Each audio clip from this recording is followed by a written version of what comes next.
Good morning, everybody. I am Pastor Ozzy, just in case we haven't met yet. I'm excited. This morning we're going to wrap up our series on the Sermon on the Mount this morning, and we're going to finish up this morning. Now, if you have missed any, of course, we have the DVDs. They're available over here. And if you've been paying attention online, you've realized I've fallen behind on getting the sermons online. That's on my to-do list this week, so we'll take care of that. Jesus is about to say something I think is critical. I think it's important. I think it was important the day he said it. I think it's important today when we hear it again. But I want to contrast it with an illustration. When I was in high school, professional wrestling entered what they called the second golden age of professional wrestling. And that is, it became more popular than it had been in 50 or 70 years. When I was in high school, it's what you did. You watched wrestling. My grandpa was the one that had ever shown me professional wrestling. And you watch it, and these guys are, jumping off the ropes and doing all this stuff and all these things. And my grandma absolutely hated it. Absolutely. Now, this is the late 70s, the early 80s, so you still had like 5 or 6 good promotions that still had cable deals. And so you got some real cool things. The interesting thing for me, and this is just a personal, this has nothing to do with anything else, the bad guy of the 1980s, even my grandma hated Ric Flair, and it was just funny that she didn't pay attention while my grandpa was watching it. She thought it was silly also, but she knew that that's the bad guy, and she even hated him.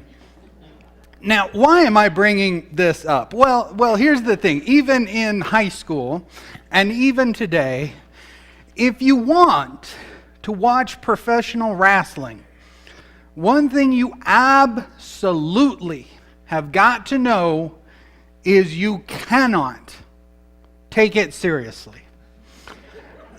Not you should not take it seriously. Not it's not a good idea. You cannot take it seriously. Long after I stopped watching, one of my friends was still watching, and he shared that there's one wrestler, and that wrestler has a son, and then this other wrestler says that it's my son. And so to determine parentage and to determine custody, they have a wrestling match.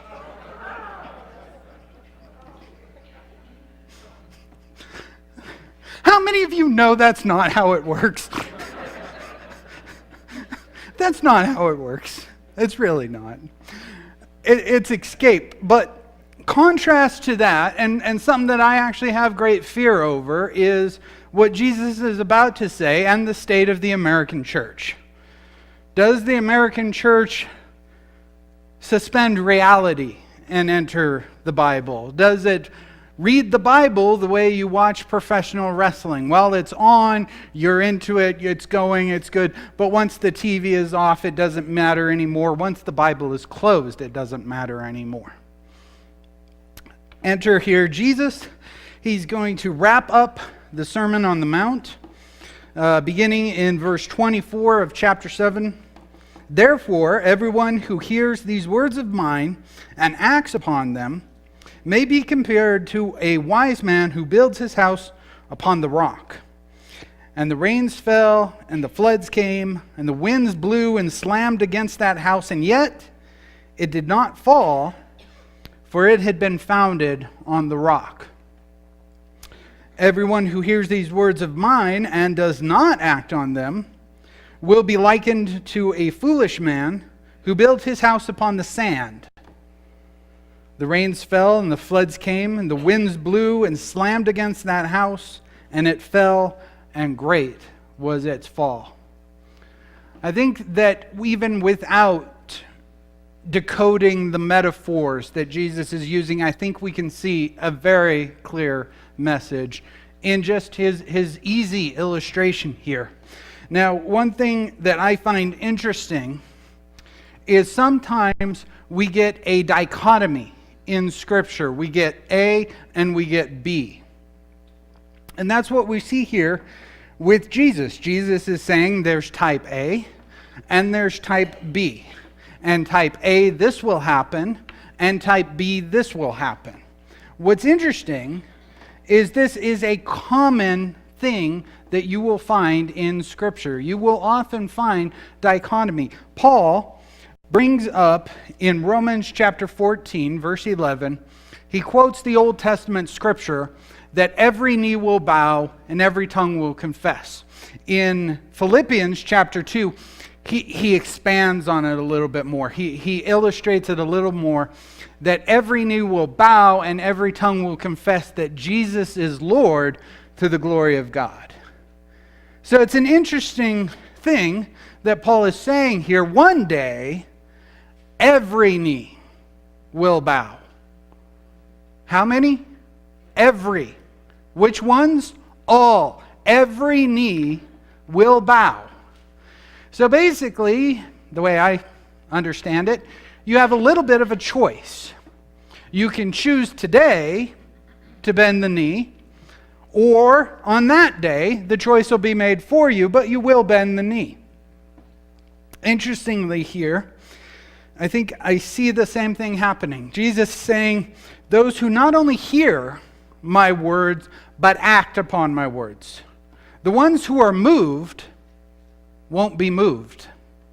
But the ones who hear and don't act, the ones who aren't moved, it seems to me that they're swept away in this flood.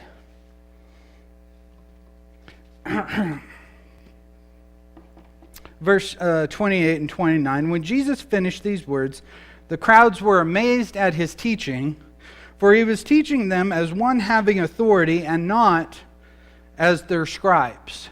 In Jesus' day, when you went to temple, when you went to synagogue, when you sat down and you listened to the local rabbi, the local scribe, the guest rabbi, whomever, they read a passage from the Old Testament, and one of the best ways to make sure that everybody agrees with you is to make sure that you're quoting a former rabbi, somebody behind you.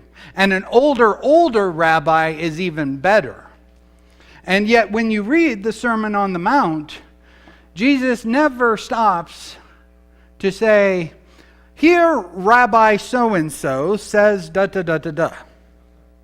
And that's what's different about Jesus preaching here. They're used to hearing in the exegy, or in the explanation of the passage, a citation of a former rabbi.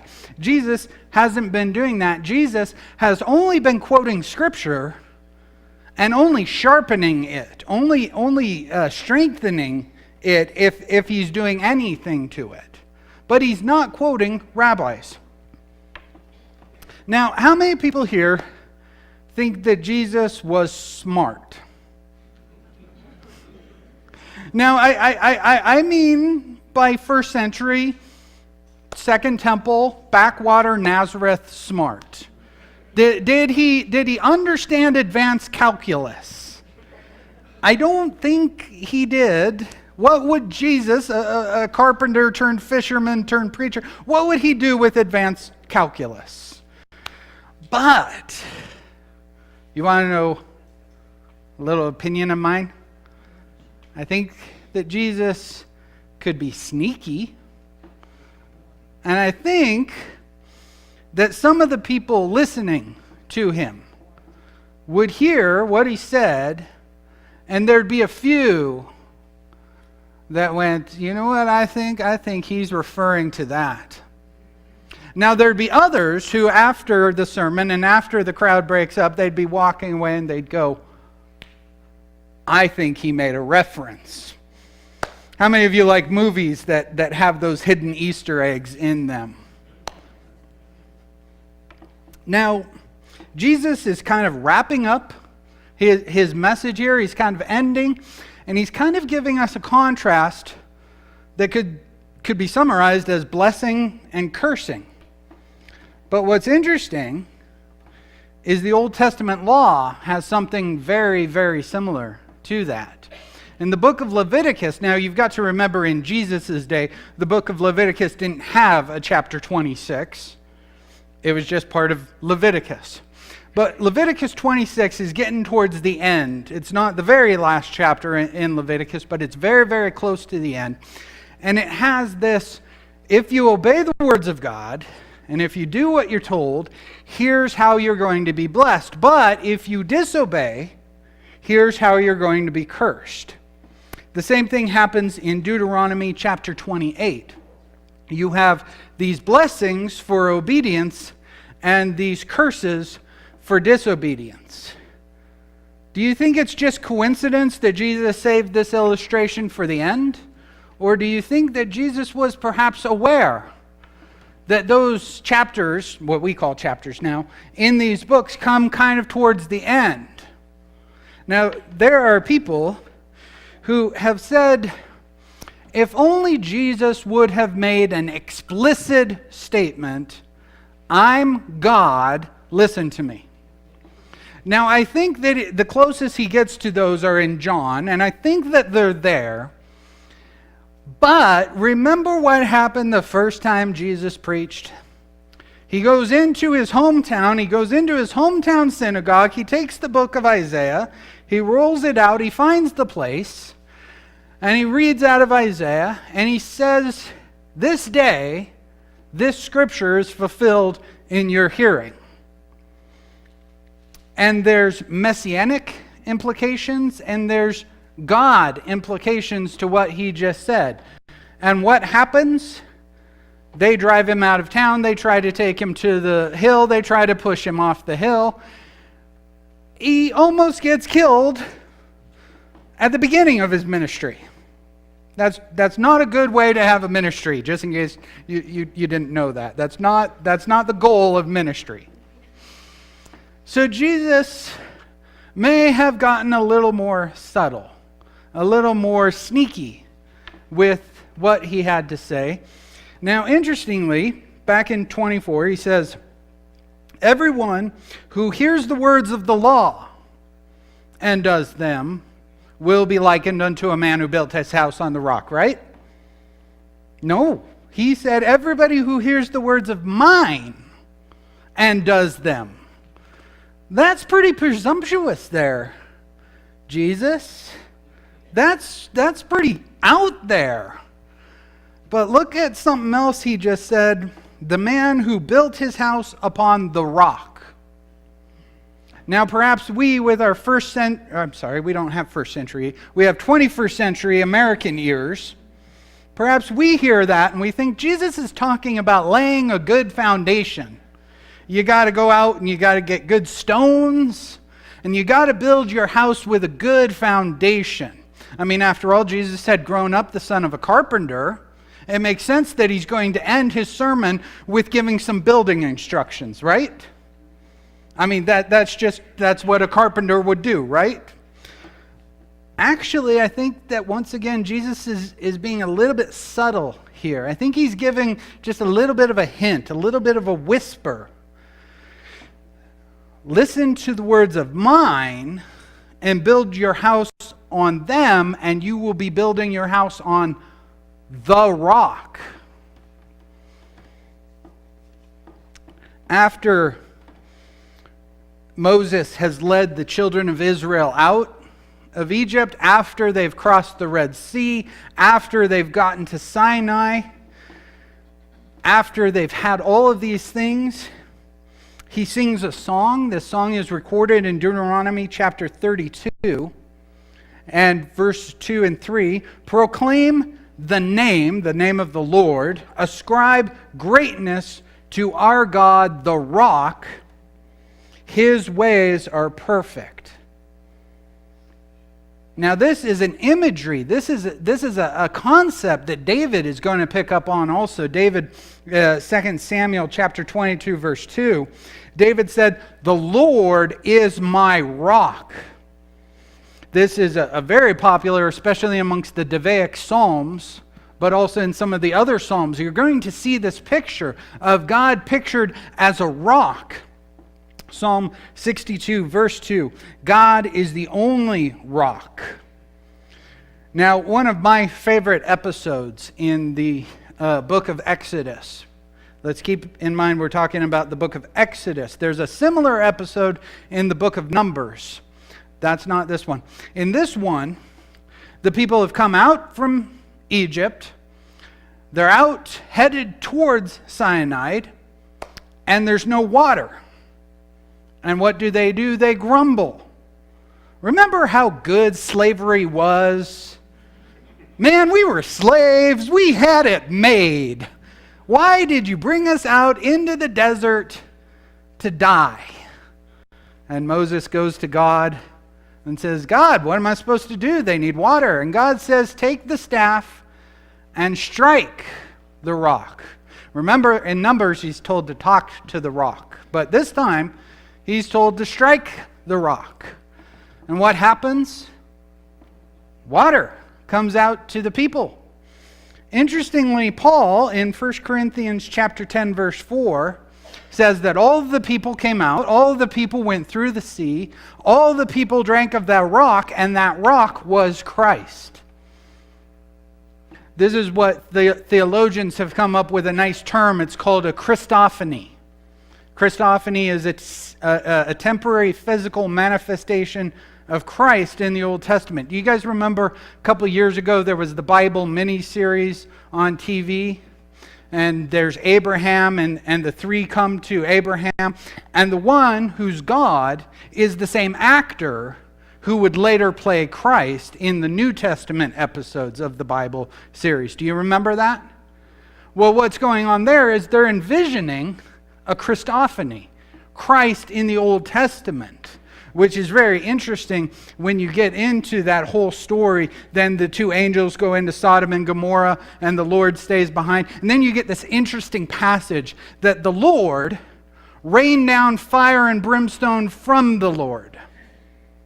The Lord, Yahweh, rained down fire and brimstone from Yahweh.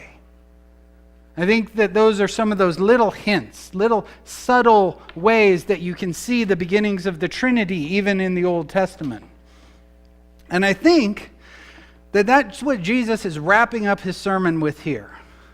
Jesus is wrapping up his sermon with, don't walk away from here and tell people, you know, I like Jesus. I think Jesus had some good moral teachings. If you walk away from the Sermon on the Mount and that's all you got, I feel like you've missed so much of what Jesus had to say here. Now, I have to emphasize this again. What Jesus has been saying throughout this entire sermon is not, let's get more religious. Let's get more external religiosity so that everybody can see how religious I am. And when you see how religious I am, it'll make you more religious. Jesus, throughout this entire sermon, has been talking about something so much bigger than external religiosity. He's been talking about a change of the heart. And I'd like to invite the worship team to come back up. And as we wrap this up, I'm going to paraphrase a quote from a 1700s preacher. Now, when this guy wrote, this guy's name is Jonathan Edwards. When Jonathan Edwards wrote, revivals were going on all over the U.S. at that point. Now, keep in mind, the U.S. at that point is basically New England and that region. And these revivals are happening, and to be polite, when you read the accounts of some of these revivals, there's quite a bit of silliness going on in some of these revivals. There's some phenomena that I'm not positive that's true religion coming out of somebody. Jonathan Edwards, being a preacher of New England, was asked about these revivals and what's going on with these revivals. And he sat down and he thought about the reports of the revivals, and he thought about the scriptures. And I want to tell you where this can be found. And if we could get the reference up here, Jonathan Edwards The Religious Affections, Part 1, Section 2, Part 3. And you can go ahead and write that down if you want to read the entirety of his thing. Now, the thing is, he wrote in the 1700s, before television, before Reader's Digest. What I'm about to concisely say, he takes about 5 pages to say, just so you know. But I think it's good, and I think, if you want to, go ahead and read this. But I agree with what Jonathan Edwards says, and I think that he captures the heart of Jesus' message right here. True religion, keep in mind that when he's writing this, religion hasn't taken on the modern concepts of religion. You don't have this, religion is a bad thing, relationship is a good thing. That's all a modern concept. When he's saying religion, he's just talking about Christianity. True religion affects and takes hold of men's souls. There are many who will hear the great things of God, but it'll have no effect on their character or on their behavior because it doesn't change them. They hear correctly about God, His power, wisdom, majesty, but fail to understand His holiness. They like goodness and mercy and even talk about the love of God and Christ. They may even venture into deep subjects about creation, about heaven and hell, benefits, and the invitation of the gospel. They may like these things, but there's no alteration inside to their heart or to their practice. Because they've heard, but it's not truly affected them. I'm sure there's no good in a person even if they speak religiously. No one has ever sought God's mercy or Christ's refuge without their heart being affected. And even those things dubbed religious can have no effect without a change of the heart.